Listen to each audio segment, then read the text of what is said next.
Hello बच्चों, चलिए प्रश्न को पढ़ते हैं। प्रश्न में है 0.1 एम लवणीय घोल में जलीय विभव वाटर पोटेंशियल कितना होता है। तो इस प्रश्न की मुख्य अवधारणा है यह अवधारणा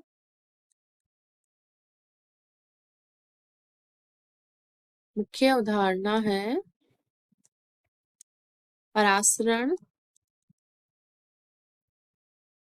परासरण क्या होता है? इसमें जो विलेय के अणु होते हैं, विलेय के अणु अपनी उच्च सांद्रता से निम्न सांद्रता की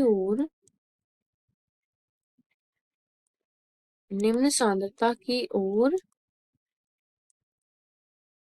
गमन करते हैं तथा जो परासरण दाब होता है इसमें क्या होता है, परासरण दाब में क्या होता है, एक ऐसा दाब जो कि विलयन को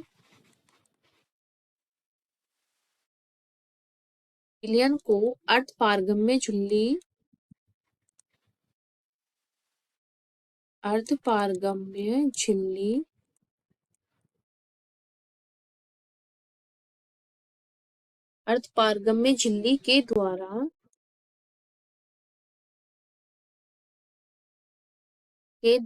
शुद्ध जल से अलग करने पर उत्पन्न या विकसित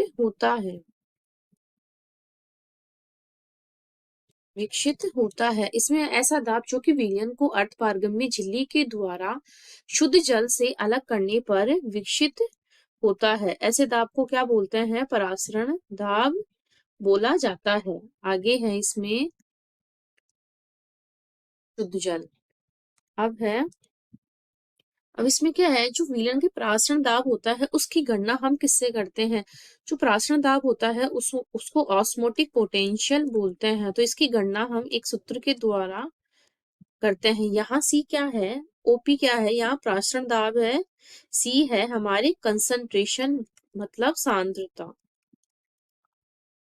जो कि हमारे 0.1 दी हुई है। और एस जो है वो विलयन का नियतांक है, जिसकी वैल्यू क्या होती है, कांस्टेंट या नियत रहती है, 0.082 दी होती है। और टी क्या है, हमारे टेम्परेचर यानी ताप, जो कि सेल्सियस डिग्री में दिया हुआ है।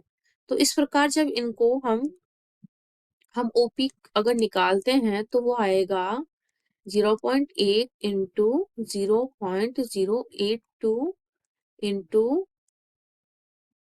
273। तो इस प्रकार ये निकल जाएगा, हमारे पॉइंटों में निकलेगा लेकिन हमें 2.3। और अब हमारा जो ओपी का मान क्या होता है, वो हमारे नेगेटिव में रहता है। मतलब कि जो जलीय विभव होता है, लवणीय जो घोल होता है उसमें वो होता है हमारे माइनस में, तो ऋणात्मक होता है। तो ये वैल्यू ऋणात्मक लेते हैं। लेकिन जो शुद्ध जल होता है उसका परासरण दाब हम 0 मानते हैं, लेकिन जैसे जैसे हमारी सांद्रता बढ़ती है वो धनात्मक हो जाता है और जैसे जैसे कम होती है वो ऋणात्मक होता जाता है। तो इस प्रकार हमारे इस प्रश्न का उत्तर आ जाएगा -2.3 बार।